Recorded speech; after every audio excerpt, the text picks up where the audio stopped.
ठीक है, चलिए हम लोग स्टार्ट करते हैं। आप लोग सभी को मेरा आवाज आ रहा है और स्क्रीन दिख रहा है? Yes sir. Yes sir. बहुत बढ़िया। हम लोग एक नया टॉपिक स्टार्ट करेंगे बोले थे लास्ट क्लास में, जिसका नाम है मैट्रिसेस। ठीक है, और मैट्रिसेस जो है वो कुछ कुछ चीजें, बहुत सारी चीजें जो है वो सेम है डिटरमिनेंट और मैट्रिसेस के बीच में। ठीक है, ध्यान से देखिएगा। सबसे पहले मैट्रिसेस जो है, हमारा जो चैप्टर है उसका डेफिनेशन समझते हैं कि मैट्रिसेस का मतलब क्या है।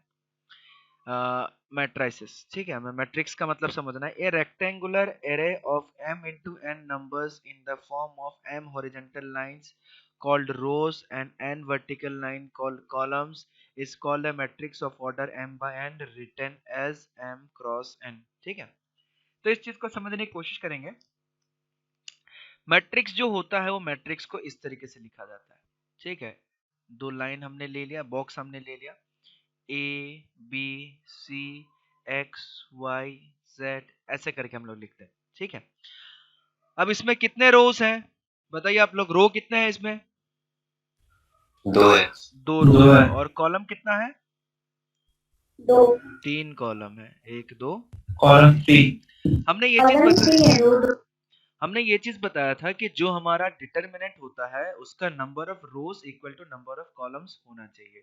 बट इसमें क्या होता है कि ऐसा जरूरी नहीं है कि number of rows equal to number of columns हो। ठीक है, इसमें किसी भी शेप का कुछ भी हो सकता है, उसको हम लोग बोलते हैं मैट्रिक्स। तो matrix is a rectangular array. ठीक है, अरे का मतलब क्या होता है? अरेंजमेंट। मैंने ये डिटरमिनेंट में भी बताया था, अरे का मतलब होता है अरेंजमेंट। ठीक है, यानी कि ये जो होता है अरेंजमेंट ऑफ नंबर हो सकता है। ठीक है, नंबर लिख दिया गया, अरेंजमेंट ऑफ नंबर हो सकता है, ट्रिग्नोमेट्रिक रेशियोज हो सकता है, अलजेब्रिक एक्सप्रेशंस हो सकता है, लॉगरिथम हो सकता है, मतलब बहुत सारी चीजें हो सकता है। बहुत सारी चीजों का इस तरीके के एक्सप्रेशन को मिला के एक पर्टिकुलर फॉर्म में हम लोग अरेंजमेंट करते हैं, पर्टिकुलर फॉर्म में जिसमें रो रहे और कॉलम रहे। ठीक है, तो इस फॉर्म में जब हम इसको अरेंज करते हैं तो उसको हम लोग क्या बोलते हैं? मैट्रिक्स। ठीक है, और दूसरा चीज, उसमें जितना नंबर ऑफ रो है और जितना नंबर ऑफ एलिमेंट है उसको हम लोग m by n ऐसे रीड करते हैं और उसको लिखते हैं m क्रॉस n ऐसे।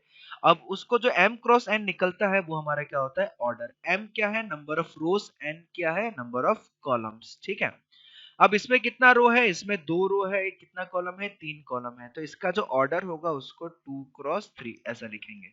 ठीक है, डिटरमिनेंट में जो ऑर्डर होता था वो या तो 3 4 5 6 इस तरीके से होता था। इसमें जो ऑर्डर होगा हम लोग इस तरीके से। अब देखिए, such an array is enclosed by this to brackets. ठीक है, जो हम लोग डिटरमिनेंट मैट्रिक्स को लिखेंगे वो इन दोनों बॉक्स के अंदर लिखेंगे। या तो ऐसे लिख सकते हैं या फिर जो मैट्रिक्स है उसको ऐसे भी लिखा हुआ दिखाई देगा, 1 2 3 4 5 6 7 8 9 ऐसे भी लिखा हुआ दिखाई देगा। ठीक है, अब इसका ऑर्डर कितना हो गया? 3 क्रॉस 3 इसका ऑर्डर हो गया। ठीक है, each of m and number consisting the matrix is called an element of an entry of the matrix। ठीक है, अब वही चीज मैंने ये डिटरमिनेंट भी पढ़ा था कि अगर ये वाला डिटरमिनेंट मैं ले लूं, ठीक है, ये वाला डिटरमिनेंट में कंसीडर कर लूं, इसमें टोटल नंबर ऑफ एलिमेंट्स कितना होगा हमारा? जितना हमारा रोज और कॉलम्स निकला है उतना अगर हम लोग क्लिक कर दें, वैल्यू निकाल दें, जैसे 2 क्रॉस 3, 2 क्रॉस 3 कितना हो गया? 6। तो इसके अंदर जो टोटल नंबर ऑफ एलिमेंट निकल गया वो कितना निकल गया? 6 निकल गया। ठीक है, ये पूरा का पूरा एलिमेंट जो है कितना हो गया? 6 हो गया। ठीक है, तो ये चीज ध्यान में रखिएगा। ये जो हम लोग ऑर्डर निकालते हैं, इस ऑर्डर को अगर हम लोग ये जो ऑर्डर हम लोग निकालते हैं, इस ऑर्डर को अगर हम लोग मल्टीप्लाई कर दे तो हमारा टोटल नंबर ऑफ एलिमेंट्स आ जाएगा। एलिमेंट्स का मतलब इसके अंदर जो भी लिखा हुआ है पूरा का पूरा, जो भी मैट्रिक्स लेते हैं और उसके अंदर मैट्रिक्स के अंदर हम जितना भी चीजें लिखते हैं, चाहे वो एक्सप्रेशन हो, चाहे वो वैल्यूज हो, चाहे न्यूमेरिक वैल्यूज हो, तो ये सबको हम लोग बोलते हैं एलिमेंट्स। ठीक है, और उस एलिमेंट्स को क्या किया जाता है? या तो इस तरीके के ब्रैकेट में या तो इस तरीके के ब्रैकेट के फॉर्म में लिखा जाता है। यहाँ पे यही बताया गया है। ठीक है, उसके बाद यूजुअली उसके बाद और नीचे आते हैं, उसके बाद बोला जा रहा है कि usually we denote the matrix by a capital letter. Usually, ऐसा नहीं है कि ऐसा होना ही पड़ेगा नहीं तो आपको जेल हो जाएगा, रेस्ट्रिक्शन, ऐसा नहीं है। यूजुअली क्या करते हैं हम लोग? मैट्रिक्स को जो है वो कैपिटल लेटर के फॉर्म में, ए बी सी डी, इस कैपिटल लेटर के फॉर्म में दिखाई देगा। ठीक है, चलिए ये भी पॉइंट पढ़ लिया। The plural of the matrix is matrices, मतलब एक से ज्यादा मैट्रिक्स होगा तो उसको हम लोग बोलेंगे मैट्राइसिस। ठीक है, आते हैं एक एग्जांपल देखते हैं हम लोग, बढ़िया सा एक एग्जांपल दिया हुआ इधर आप लोग देख सकते हैं कि एक मैट्रिक्स दिया हुआ है, इस मैट्रिक्स का ऑर्डर कितना हो गया, 2 रो हो गया, 3 कॉलम हो गया, तो 2 क्रॉस 3 इसका मैट्रिक्स हो गया। टोटल नंबर ऑफ एलिमेंट्स इसमें कितना हो गया, टोटल नंबर ऑफ एलिमेंट्स इसमें 6 हो गया। इसमें 2 रो है, 3 कॉलम है। तो उस बी वाले मैट्रिक्स पे आएंगे तो हमें देखने को मिलता है 3 रो है, 4 कॉलम है, तो इसका ऑर्डर हो जाएगा 3/4। इसमें टोटल नंबर ऑफ एलिमेंट्स कितना हो जाएगा, number of elements, total number of elements हमारे पास हो जाएगा 3 क्रॉस 4, यानी कि टोटल नंबर ऑफ एलिमेंट्स हमारे पास 12 मिल जाएगा। ठीक है, उसके बाद जनरल फॉर्म ऑफ मैट्रिक्स जो हमने डिटरमिनेंट में ऑलरेडी पढ़ चुका था, इसलिए हम लोग थोड़ा सा इसको फास्ट फॉरवर्ड में जा रहे हैं। ठीक है, general form of matrix, general form of matrix. ठीक है, ध्यान से पढ़िएगा। An element occurring in the I through and jth column of matrix A will be called the ij, the element of A, and to be denoted by aij। ये determinant में हम लोग already पढ़ चुके हैं कि किसी भी एलिमेंट को हम कैसे रिप्रेजेंट करते हैं, aij से रिप्रेजेंट करते हैं। ठीक है, इसमें i जो होगा कौन से रो का एलिमेंट होगा, और j जो होगा कौन से कॉलम का एलिमेंट होगा। ठीक है, जैसा हम एक एग्जांपल आते हैं, ऊपर आता है, ये वाला मैट्रिक्स हम लोग लेते हैं। अगर हम इस पे पूछा जाए कि A12 क्या होगा, कोई बता पाएगा इस वाले मैट्रिक्स में A12 एलिमेंट कौन सा होगा? 5 होगा। 5, बहुत 5 बढ़िया, होगा। 5, बहुत बढ़िया। ठीक है, तो यानी कि आप लोग को याद है A12, और अगर हमें पूछा जाए कि ये कौन सा एलिमेंट है, तो इसको अगर लेटर के फॉर्म में लिखेंगे तो ये एलिमेंट कौन सा होगा, A123 के फॉर्म में लिखेंगे तो A22। A22, बहुत बढ़िया, ये एलिमेंट हो जाएगा A22। तो ये मेरे ख्याल से सबको पता होगा, क्योंकि हम लोग डिटरमिनेंट में बहुत सारी चीजें कर चुके हैं इस तरीके का। ठीक है, ठीक उसी तरीके से अगर हमारा m नंबर ऑफ रोज हो, n नंबर ऑफ कॉलम्स हो, तो क्या होगा, A11, A12, A13, यानी कि पहला वाला रो होता है, दूसरा वाला कॉलम होता है, पहला वाला रो होता है, दूसरा वाला कॉलम होता है। ठीक है, यानी कि A11 का मतलब क्या हो गया, पहला रो पहले कॉलम का एलिमेंट, A12 का मतलब हो गया पहला रो दूसरे कॉलम का एलिमेंट, A13 का मतलब हो गया पहला रो तीसरे कॉलम का एलिमेंट। ऐसे करते करते करते कहां तक जा रहा है, A1n तक जा रहा है। ठीक है, A1n तक जा रहा है पूरा का पूरा। ठीक है, ठीक उसी तरीके से A21, A22, A23, इस तरीके से A2n, तो पूरा का पूरा एलिमेंट जो है इस तरीके से दिखेगा। ठीक है, मैंने बताया था कि डिटरमिनेंट को हम लोग ए आई जे ऐसे भी रिप्रेजेंट करते हैं, ए ऐसे भी रिप्रेजेंट करते हैं, सिमिलरली मैट्रिक्स को हम लोग ऐसे भी रिप्रेजेंट कर सकते हैं। ठीक है, जिसमें m क्रॉस n इसका क्या हो गया, ऑर्डर हो गया, यानी कि इसमें m number of rose n number of columns होगा, और इसमें स्क्वायर फॉर्म में रहने की कोई जरूरत नहीं है, ये किसी भी फॉर्म में हो सकता है। ठीक है, अब एक बहुत ही इंपॉर्टेंट पॉइंट जिसको आप लोग को याद रखना है, क्या कोई मेरे को बता पाएगा डिटरमिनेंट का डेफिनेशन क्या होता था?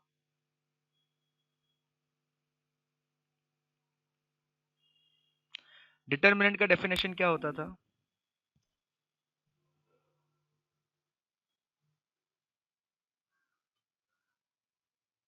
अरे बताइए भाई। So it is a वो एक एरे होता है जो कि स्क्वायर फॉर्म में होता है। बहुत बढ़िया, उसके बाद जिसका वैल्यू सर मतलब क्या डिटरमिनेंट जो था, ठीक है, सिंपल सा बेसिक चीजों को याद रखिए, इतना दिमाग, मैं डेफिनेशन नहीं पूछ रहा था आप लोगों से कि आप किताब वाला डेफिनेशन बताइए, आप सिंपल बताइए कि डिटरमिनेंट जो होता है एक अरेंजमेंट होता है। ठीक है, और वो आखिर में स्क्वायर अरेंजमेंट होता है, और आखिर में जाके एक वैल्यू बन जाता है, एक which corresponds to a value, है कि नहीं? लेकिन मैट्रिक्स जो होता है वो सिर्फ और सिर्फ अरेंजमेंट होता है, वो कोई भी वैल्यू नहीं होता है, इस चीज को दिमाग में डाल लीजिएगा। यही बहुत बड़ा डिफरेंस है डिटरमिनेंट और मैट्रिक्स में। तो इसको लिख सकते हैं अनलाइक, स्पेलिंग गलत लिख दिया, अनलाइक डिटरमिनेंट, ठीक है, matrix does not corresponds to any value. ठीक है, याद रखना डिटरमिनेंट जो होगा वो क्या देगा, डिटरमिनेंट क्या होगा, वैल्यू अरेंजमेंट प्लस वैल्यू देगा वैल्यू अरेंजमेंट प्लस वैल्यू। ठीक है, डिटरमिनेंट जो है उसको अरेंजमेंट फॉर्म में भी लिखेंगे और उसका क्या निकलेगा, वैल्यू भी निकलेगा। बट मैट्राइसिस जो होगा, मैट्रिक्स जो होगा, वो सिर्फ और सिर्फ arrangement, only arrangement, no value, no value. उसका कोई वैल्यू नहीं आएगा। याद रखिएगा, मैट्रिक्स जो है सिर्फ और सिर्फ अरेंजमेंट है, वो कोई किसी के वैल्यू के बराबर हो ही नहीं सकता। मैं बार बार इस चीज को रिपीट कर रहा हूँ, ध्यान से सुनते हुए जाएगा, नहीं तो सारा चीज गड़बड़ा जाएगा। डिटर्मिनेंट जो होता है वो अरेंजमेंट भी होता है, साथ ही साथ वो वैल्यू भी बनता है। बट मैट्रिक्स जो होता है वो सिर्फ और सिर्फ अरेंजमेंट होता है, एक लिखने का तरीका होता है, अरेंजमेंट है, अरेंज करके रखा गया चीज है जिसको रोज और कॉलम्स के फॉर्म में अरेंज किया गया है, बस। ठीक है, अब रोज और कॉलम्स के फॉर्म में अरेंज किया गया है तो लिखने का तरीका दोनों का सेम तरीके से हो जाता है, क्योंकि दोनों में हम लोग रोज और कॉलम यूज करते हैं। ठीक है, तो याद रखिएगा, डिटर्मिनेंट जो होता है वो अरेंजमेंट प्लस वैल्यू होता है, यानी कि अरेंजमेंट भी निकलता है और उसका वैल्यू भी निकलता है। बट मैट्रिक्स जो होता है उसका कोई वैल्यू नहीं निकलेगा, सिर्फ और सिर्फ वो अरेंजमेंट होगा, सिर्फ और सिर्फ वो क्या होगा, अरेंजमेंट होगा। ठीक है, आ गया होगा मेरे ख्याल से समझ में। हमारे पास एक क्वेश्चन है, हमारे पास एक एग्जाम्पल है, ध्यान से देखिएगा। इसका ऑर्डर कितना होगा? सबसे पहले अगर मैं पूछूं इसका ऑर्डर कितना होगा? 2 6 हाँ, 2 into 3 into 3 टू बाई बोलेंगे इसको, ऑर्डर के फॉर्म में इसको बाई बोलेंगे। ठीक है, इनटू नहीं बोलेंगे, इनटू बोलने से थोड़ा सा गड़बड़ हो जाता है, इसको 2/3 बोलेंगे। ठीक है, तो इसको ध्यान में रखिएगा, ये दिखता इनटू जैसा है बट इसको 2/3 बोलेंगे, 2/3। ठीक है, जब भी हम लोग किसी चीज का अरेंजमेंट का या किसी चीज का एरिया बताते हैं कि कितना बड़ा कितना छोटा है, तो उसको बाई के फॉर्म में यूज करते हैं। ठीक है, उसके बाद टोटल नंबर ऑफ एलिमेंट्स 6 6। अब हम लोग मल्टीप्लाई करेंगे। ठीक है, 2 into 3 इक्वल टू 6। ठीक है, चलिए अभी तक इतना हमने पढ़ लिया कि हम लोगों ने ऑर्डर पढ़ लिया, हम लोगों ने टोटल नंबर ऑफ एलिमेंट्स पढ़ लिया। उसके बाद अगला चीज A3 sorry sorry A21 element कौन सा होगा इसमें? 6 A13 एलिमेंट 5 5। A32 एलिमेंट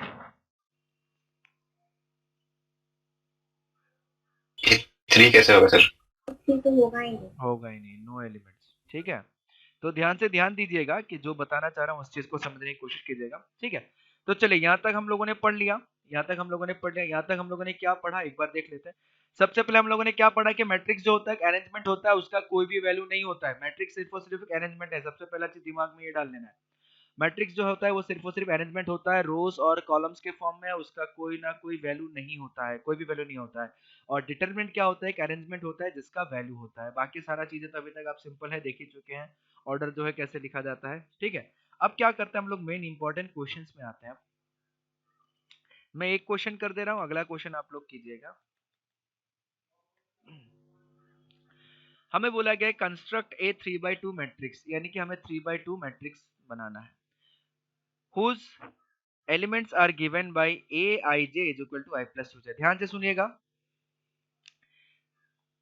हमें एक मैट्रिक्स कंस्ट्रक्ट करना है जिसका ऑर्डर कितना हो, 3/2। 3/2 हमारा ऑर्डर दिया गया है। 3/2 बोलने का मतलब क्या है? नंबर ऑफ रोज। एक ऐसा मैट्रिक्स बनाना है जिसमें नंबर ऑफ रोज 3 होना चाहिए, एक ऐसा मैट्रिक्स बनाना है जिसमें नंबर ऑफ कॉलम जो है वो इक्वल टू 2 होना चाहिए। ध्यान से सुनते हुए जाएगा। मैट्रिक्स का जो ऑर्डर है हमें कितना दिया गया है? 3/2 दिया गया है, तो हमें एक ऐसा मैट्रिक्स बनाना है जिसका ऑर्डर 3/2 है। इसका मतलब उसका जो हमारा नंबर ऑफ रोज है वो 3 होगा, नंबर ऑफ कॉलम जो है वो 2 होगा। ठीक है, चलिए बहुत बढ़िया। उसके बाद देखिएगा टोटल नंबर ऑफ एलिमेंट्स कितना होना चाहिए? टोटल नंबर ऑफ एलिमेंट्स जो है वो होना चाहिए 6। यानी कि अगर हम एक रफ डायग्राम बनाए, हमें जो मैट्रिक्स निकालने के लिए दिया गया उस मैट्रिक्स का अगर हम रफ डायग्राम बनाए, तो मान लेते हैं उस मैट्रिक्स का हम प्यार से नाम रख देते हैं ए। उस ए मैट्रिक्स का अगर मैं रफ डायग्राम बनाऊं कि कैसा दिखेगा वो, सबसे पहले 3 रो होना चाहिए, 2 कॉलम होना चाहिए। तो A11 A12 A21 A22 A31 A33, यानी कि मैट्रिक्स जो है वो ऐसा दिखना चाहिए, A31। मैट्रिक्स जो है वो ऐसा दिखना चाहिए। क्यों ऐसा दिखना चाहिए? क्योंकि हमें बोला गया था हमारे नंबर ऑफ रोज कितना होना चाहिए? 3 होना चाहिए। नंबर ऑफ कॉलम्स कितना होना चाहिए? 2 होना चाहिए। तो नंबर ऑफ रोज कितना हो गया? 1, ये हो गया दूसरा रो, और ये हो गया तीसरा रो। और अगर कॉलम की बात करेंगे तो हमारा ये पहला कॉलम हो गया और ये हमारा दूसरा कॉलम हो गया, ठीक है। और किसी भी एलिमेंट को ए आई जे के फॉर्म में लिखता है, सबको पता है, ठीक है। और ए आई जे के फॉर्म में जब भी हम लोग लिखते हैं तो आई हमारा रो होता है, जे हमारा कॉलम होता है, ठीक है।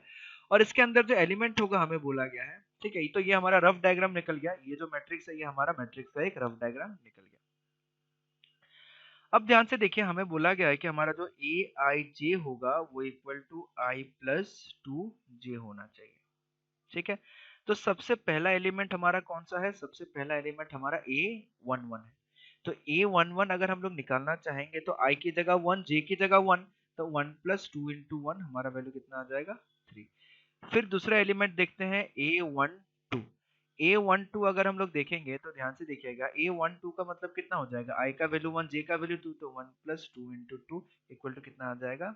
5, ठीक है। उसके बाद अगला वैल्यू हम लोग देखते हैं A21। अब A21 का कितना वैल्यू आएगा वो देखते हैं। A21 यानी कि I का वैल्यू 2 और J का वैल्यू 1, ये आ जाएगा हमारे पास 4, ठीक है। फिर उसके बाद अगला एलिमेंट हमारे पास आ गया A22। तो A22 कितना हो जाएगा? A22 इसको देखने में लग रहा है I का वैल्यू भी 2 और J का वैल्यू भी 2, तो 2 प्लस 2 इंटू 2 इक्वल टू हमारे पास आ गया 6, ठीक है। उसके बाद जो अगला एलिमेंट आया वो अगला एलिमेंट अपने पास आ गया A31, ठीक है। अब A31 का वैल्यू निकालते हैं।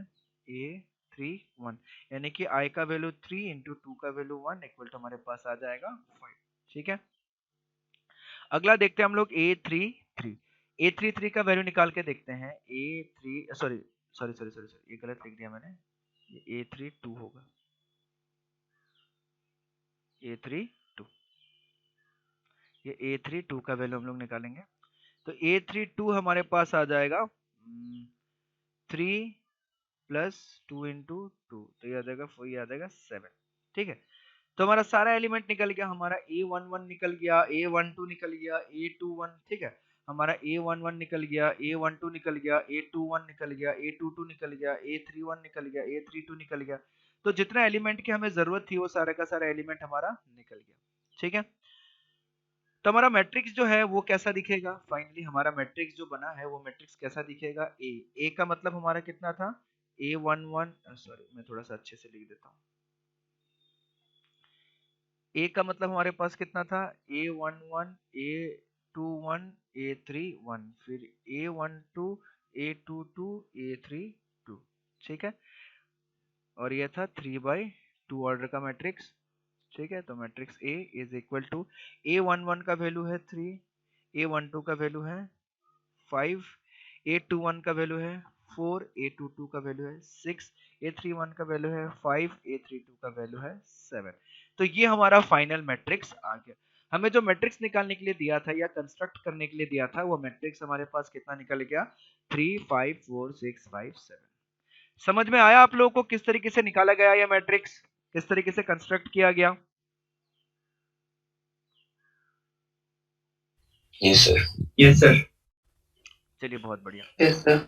अगला वाला क्वेश्चन आप लोगों को करना है एग्जाम्पल नंबर 3। फटाफट एग्जाम्पल नंबर 3 सॉल्व कीजिए और बताइए कि वो मैट्रिक्स कैसा दिखेगा। दूसरा चीज इसमें देखिएगा, ये मॉड यूज किया गया है। मॉड का मतलब इसके अंदर अगर नेगेटिव वैल्यू भी आया तो उसका प्लस वाला ही कंसीडर करेंगे हम लोग, ठीक है। तो ये मॉड है, इसको ध्यान से ऑब्जर्व कीजिएगा, ठीक है। तो अगला क्वेश्चन आप लोग के लिए ये है, फटाफट इसको नोट कीजिए और सॉल्व कीजिए कि कंस्ट्रक्ट ए 2/3 मैट्रिक्स, ठीक है। फटाफट इसको नोट डाउन कर लीजिए। कंस्ट्रक्ट ये 2/3 matrix whose elements are given by aij is equal to 1/2 into mod of 5i minus 3j, ठीक है, ये दिया गया। फटाफट इसको नोट डाउन कीजिए।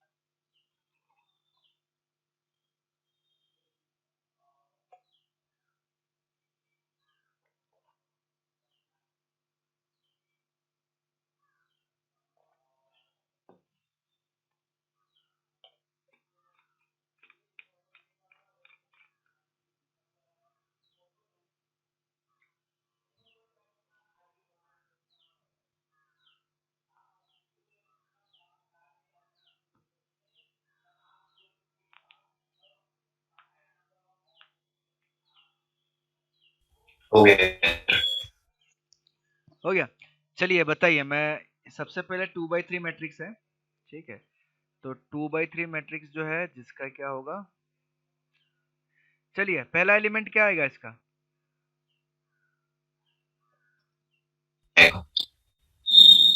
हाँ 1 अगला वाला एलिमेंट हाफ हाफ, 1/2 आ गया। उसका अगला वाला, 2 उसके बाद ये वाला एलिमेंट 7/2 है। 7/2 है, उसका अगला वाला एलिमेंट 2 आखिरी वाला, और हाफ इसके बाद हाफ। किसी का और अलग आया है matrix, anyone else with different matrix, यही मैट्रिक्स आया है, बाकी लोग कोई रेस्पॉन्ड नहीं कर रहा है, अंकुश, अंशिका तो बोल रही है, Nancy, Shivam, Sunny, Surabhi, sir sir same. Same, चलिए बहुत बढ़िया सेम आ रहा है ना, ठीक है, फिर भी हम लोग एक बार सॉल्व कर लेते हैं, ठीक है, सेम आ रहा है, ठीक है, फिर भी हम लोग एक बार सॉल्व कर लेते हैं।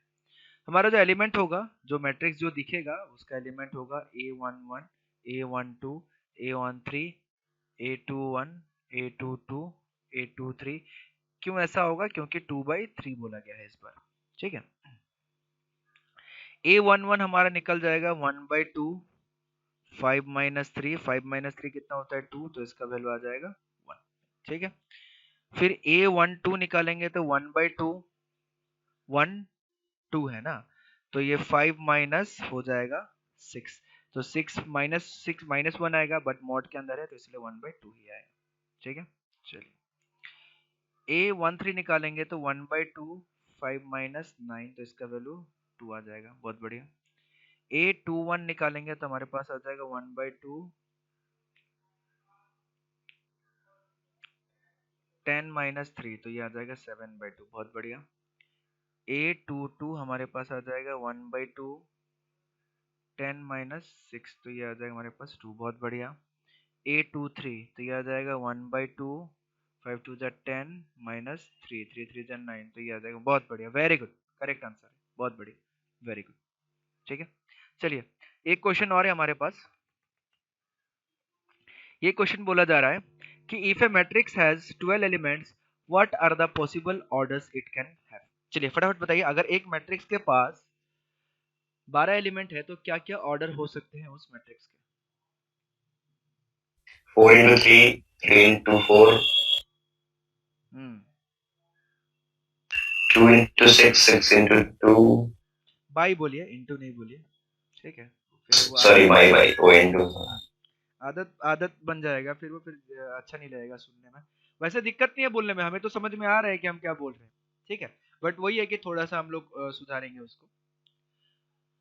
Total number of elements, total sir आवाज नहीं आ रहा है। टोटल नंबर, आप लोग आ रहा है आवाज मेरा, यस सर आ रहा है सर ओके। आदमी टोटल नंबर ऑफ एलिमेंट्स हमारे पास हो गया 12।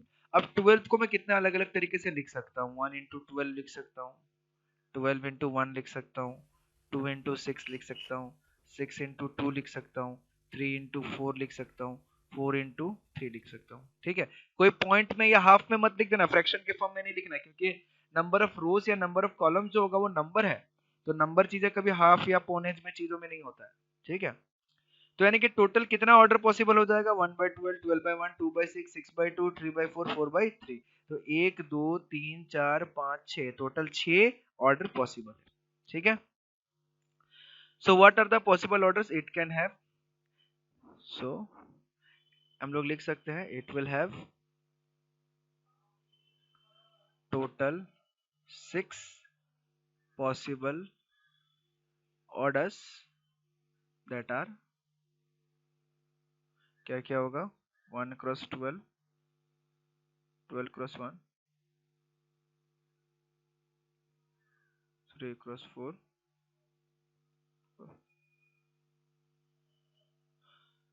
आया समझ में, यस सर यस सर। ठीक है। बाकी ये क्वेश्चन है, एक्सरसाइज 5 है, ये मैं आप लोग को अभी भेज दूंगा, ठीक है। तो ये क्वेश्चन पूरा आप लोग को सॉल्व करना है, ठीक है। एक्सरसाइज 1 जो है वो मैं आप लोग को भेज दूंगा, वो पूरा का पूरा आप लोगों को सॉल्व करना है, ठीक है। आगे बढ़ते हैं, ये आप लोग सॉल्व कीजिएगा।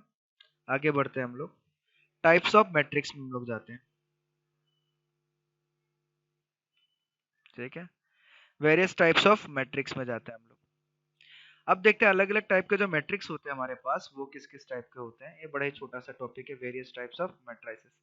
सबसे पहले हमारे पास आता है रो मैट्रिक्स। ऐसा मैट्रिक्स हो जिसका एक ही रो हो, बाकी जितना भी कॉलम हो फर्क नहीं पड़ता। ऐसा मैट्रिक्स जिसका एक ही रो हो उसको हम लोग बोला जाता है row matrix. A matrix having only one row is known as row matrix, ठीक है। रो वेक्टर या रो मैट्रिक्स सेम चीज है, ठीक है। जैसे कि एग्जाम्पल के तौर पे हम भी एक एग्जाम्पल लिख लेते हैं, यहाँ पे एक दो एग्जाम्पल लिखा हुआ है।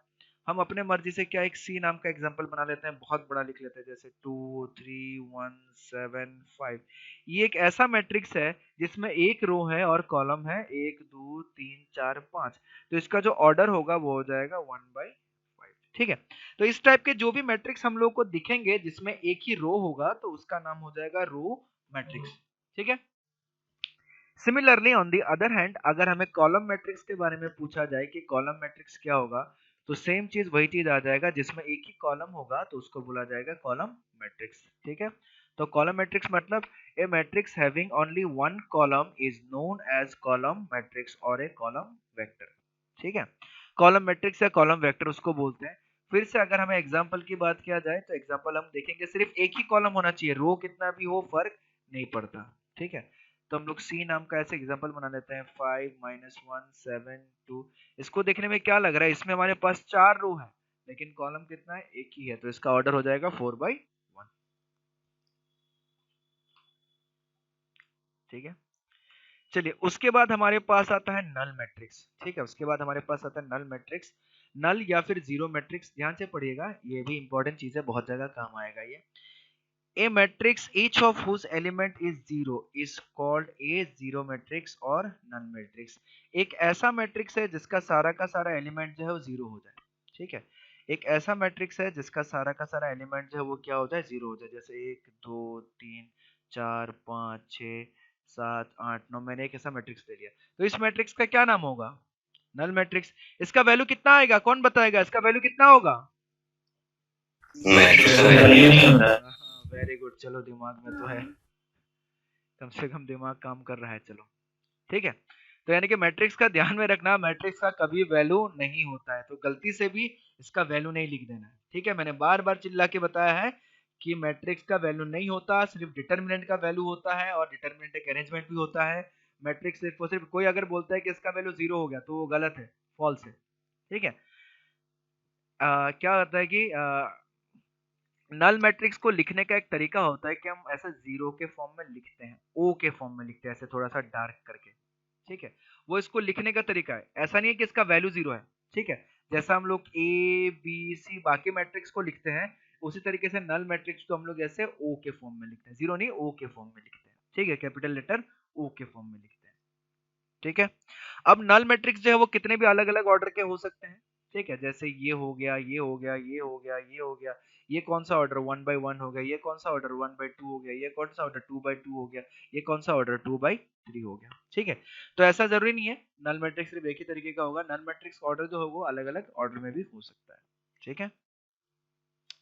उसके बाद आ जाता है स्क्वायर मैट्रिक्स, सबसे बेहतरीन मैट्रिक्स, ठीक है। स्क्वायर स्क्वायर कोई बिना देखे बता पाएगा स्क्वायर मैट्रिक्स मतलब क्या होगा।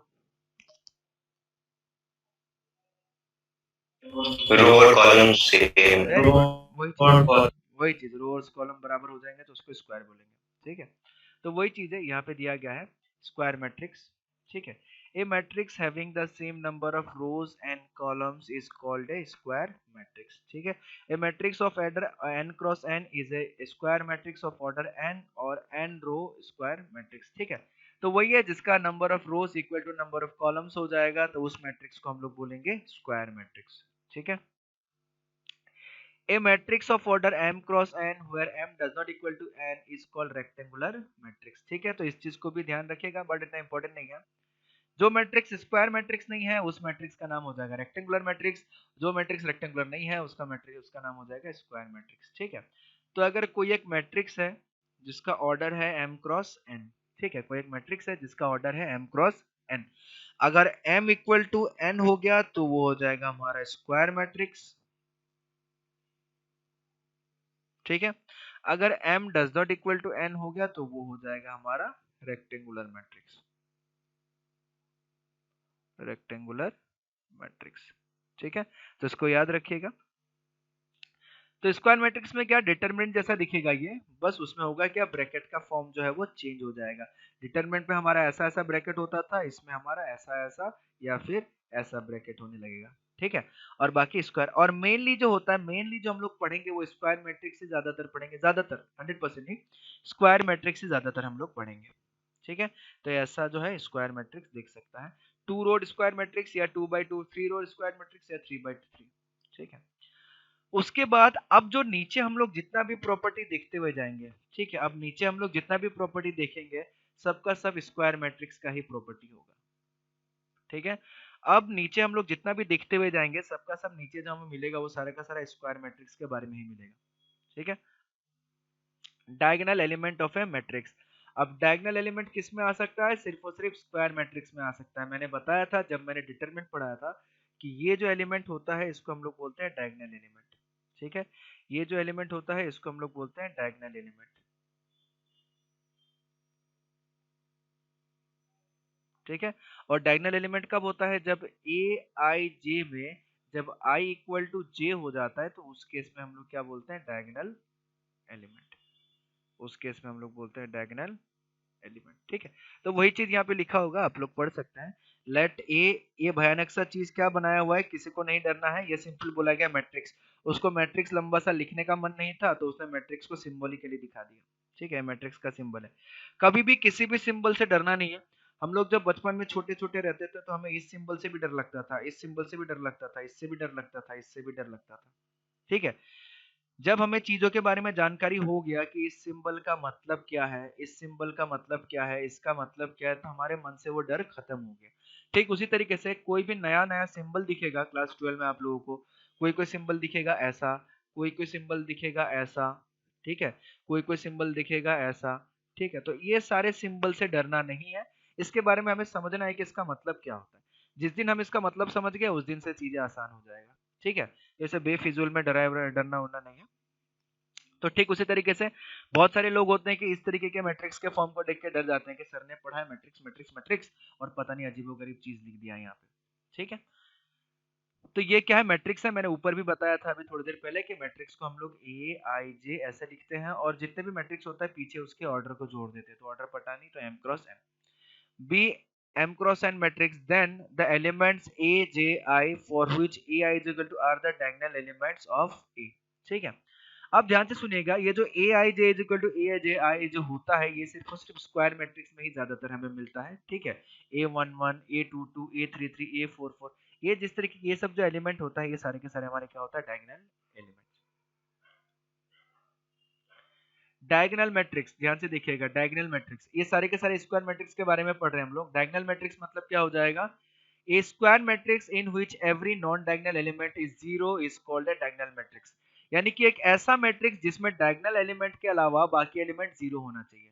सिर्फ डायगोनल एलिमेंट रहेगा बाकी सारा का सारा एलिमेंट जीरो रहेगा तो उसको हम लोग बोलेंगे square matrix, sorry diagonal matrix, उसको हम लोग बोलेंगे डायगोनल मैट्रिक्स। ठीक है, उसके बाद आ जाता है हमारे पास स्केलर मैट्रिक्स। स्केलर मैट्रिक्स मतलब क्या, जब डायगोनल एलिमेंट डायगोनल मैट्रिक्स में ये जैसे मान लिया हमारा डायगोनल मैट्रिक्स का डायगोनल एलिमेंट हो गया ये सारा का सारा, जब ये सारा का सारा वैल्यू सेम हो जाएगा तब उस मैट्रिक्स का नाम हो जाता है स्केलर मैट्रिक्स। ठीक है, जब डायगोनल मैट्रिक्स में जब सारा का सारा डायगोनल एलिमेंट सेम हो जाए तब उसको हम लोग बोलते हैं scalar matrix. A square matrix in which every non-diagonal element is zero and all diagonal elements are equal is known as scalar matrix। यहाँ देखने को मिलेगा ये एक डायगोनल मैट्रिक्स है क्योंकि डायगोनल एलिमेंट के अलावा बाकी सारा एलिमेंट जीरो है और जो डायगोनल एलिमेंट है वो क्या है, इक्वल है। डायगोनल एलिमेंट जो है वो इक्वल है। ठीक है, यहाँ भी आप देख सकते हैं, नीचे एक और एग्जांपल है -3 -3 -3 -3 -3 सारा का सारा एलिमेंट जो है वो क्या है, इक्वल है, तो इसको क्या बोलेंगे, स्केलर मैट्रिक्स। उसके बाद आता है यूनिट मैट्रिक्स या फिर आइडेंटिटी मैट्रिक्स, इसका एक और नाम होता है, ठीक है, इसका एक और नाम होता है आइडेंटिटी मैट्रिक्स, ठीक है, इसको हम लोग IN ऐसे रिप्रेजेंट करते हैं, ठीक है, मैं फिर से बता दूंगा, कोई दिक्कत नहीं।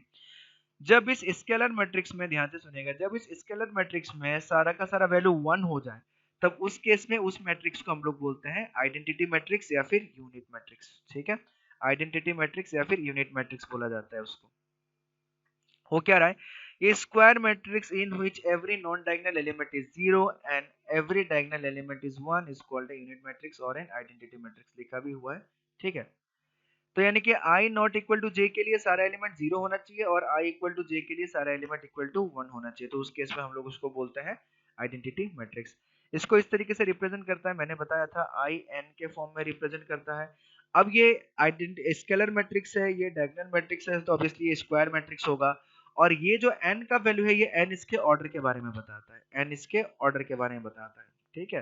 तो जो भी हम आइडेंटिटी मैट्रिक्स लिखेंगे an, ये जो n होगा हमारा, ये n हमारे ऑर्डर के बारे में बताएगा, ठीक है। अब इस वाले क्वेश्चन को देखिए, इस वाले एग्जांपल को देखिए, इसमें जो n का वैल्यू है वो लिखा हुआ है 2, यानी कि ये कितने ऑर्डर का मैट्रिक्स है, 2 ऑर्डर का, यानी कि इसका नंबर ऑफ रोज और नंबर ऑफ कॉलम्स कितने होंगे, 2 होंगे, ठीक है।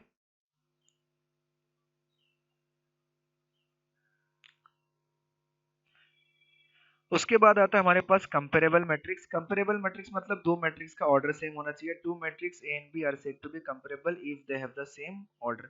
दोनों का मैट्रिक्स कैसा हो फर्क नहीं पड़ता है, दोनों मैट्रिक्स अगर ऑर्डर सेम है दोनों मैट्रिक्स का, तो उसको हम लोग क्या बोलेंगे, कंपेरेबल मैट्रिक्स, ठीक है।